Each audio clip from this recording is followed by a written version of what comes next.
आता पुढील अध्याय आहे अध्याय 229. रेवाखंड पठन श्रवण दानादि फलश्रुती वर्णन. रेवाखंड पठन श्रवण दानादि फलश्रुती वर्णन. ओम नमो नर्मदाय. श्री मार्कंडेय उवाच. एवं ते कथितं राजन् पुराणं धर्मसहितं शिवप्रीत्या यथा प्रोक्तं वायुना संसदी. मुनिश्रेष्ठ श्री मार्कंडेय वदले, राजा, भगवान श्री शंकराच्या कृपेने देवसभेत ज्याप्रमाणे वायुदेवाने सांगितले त्याप्रमाणे ही धर्मसंहिता हे पुराण मी तुम्हाला सांगितले. श्री नर्मदेत पदोपदी आदी मध्य अंती 60 करोड 60,000 तीर्थे आहेत. देवेश, श्री शंकर सांगत असताना पूर्वी मी जी 12,000 श्लोकांची संहिता ऐकली होती ती मी तुम्हाला सांगितली. राजा, इथे अमरकंटकला स्थित असताना तुम्ही मला हा प्रश्न विचारला म्हणून मी संक्षिप्तपणे तुम्हाला हे सर्व सांगितले. श्री नर्मदाचे चरित्र पुण्यप्रद आहे. त्या पुण्यफलासंबंधीही तुम्ही ऐका. षडांग पदक्रमांसह सर्व वेदांगाच्या पठन श्रवणाने जे फल मिळते त्यापेक्षाही अधिक फल श्री नर्मदाच्या चरित्रात आहे. 12 वर्षापर्यंत शास्त्र नियमानुसार यज्ञ करणारा जे फल प्राप्त करतो तेच फल श्री नर्मदा चरित्राचे श्रवण केल्यास मिळते. समुद्रापासून सर्व तीर्थात स्नान केल्याने जे फल प्राप्त होते ते श्री नर्मदा जलात एक वेळा स्नान केल्यास श्री नर्मदा चरित्राचे श्रवण केल्यास लाभते. श्री नर्मदा चरित्राचा आदी मध्य अंत सर्व शुभ आहे. जो श्री नर्मदा चरित्राचे प्रेमाने श्रवण करतो त्याच्या पुण्यफलासंबंधी ऐका.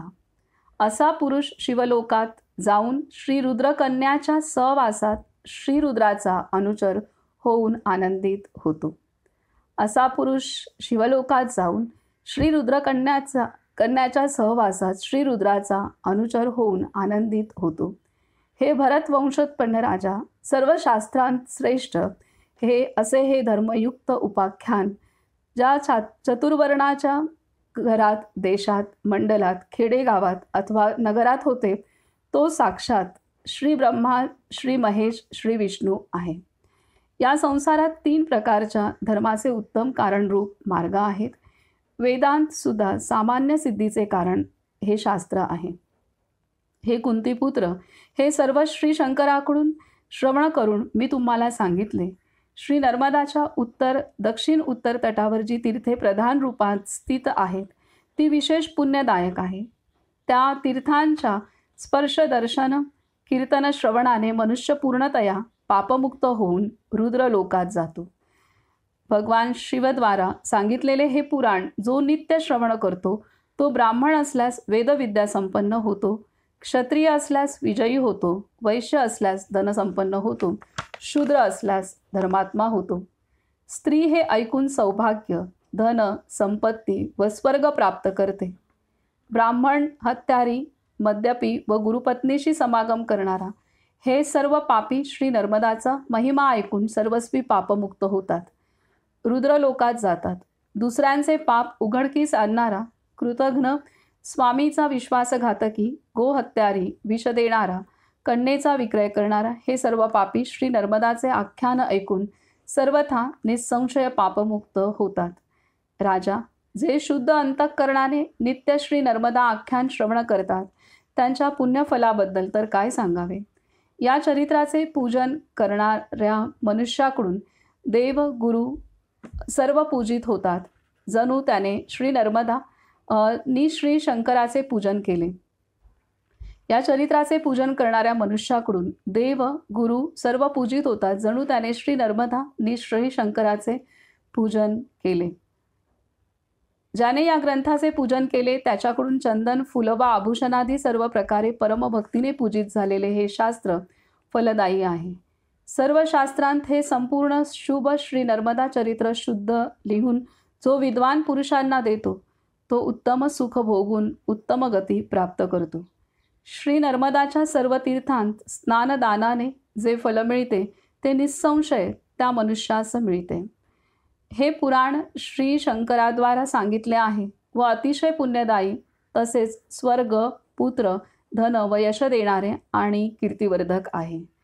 हे पार्थ, हे पुराण पठन श्रवण करणाऱ्याचे सर्व पाप, दुःख व दुःस्वप्न नष्ट होऊन कर्मसिद्धी प्राप्त होते. हे पुराण श्रवण करणाऱ्यांना शांती मिळावी, शिवाय त्यांचे कल्याण होऊन सर्व रोगरहित व्हावेत. गायी व ब्राह्मणांचे कल्याण व्हावे. धर्म सर्वांचे आश्रयस्थान आहे. तीर्थासहित विश्व पावन करणारी श्री नर्मदा नरकाचा अंत करणारी आहे. हे कुंतीपुत्र, श्री नर्मदा तुम्हाला सदा सर्वदा पुण्यदायी, सदा धर्मदा काय सांगतात, हे कुंतीपुत्र श्री नर्मदा तुम्हाला सदा धर्मदा म्हणजे पुण्यदायी व शर्मदा म्हणजे आनंददायी सुखदायी आहे. धर्मदा आणि शर्मदा. आता नर्मदाष्टकात शर्मदे म्हणतात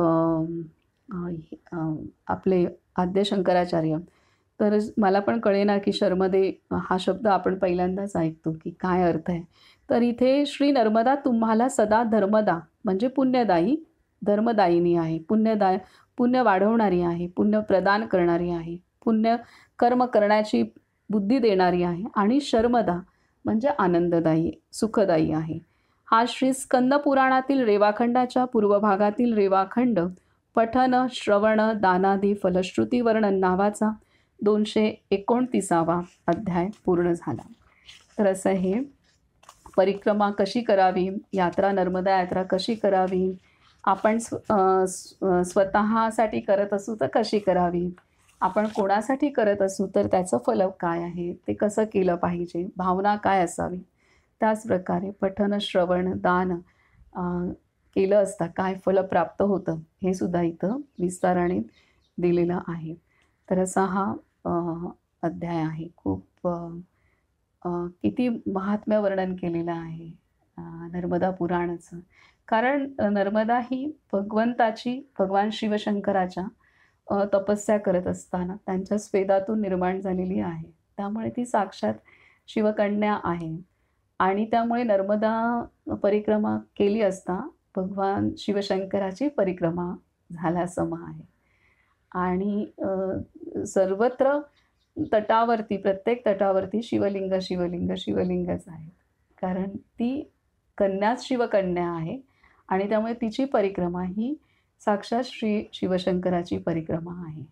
तर त्यामुळे इतक्या महान तत्वाची आपण परिक्रमा करणं हे एवढं पुण्यदायी आणि त्यामुळे श्रवण पण करणं. आणि हे नर्मदा पुराण साक्षात शिवशंकराने सांगितलेलं आहे. तर त्यामुळे ते पुण्यदायिनी आहेच आहे.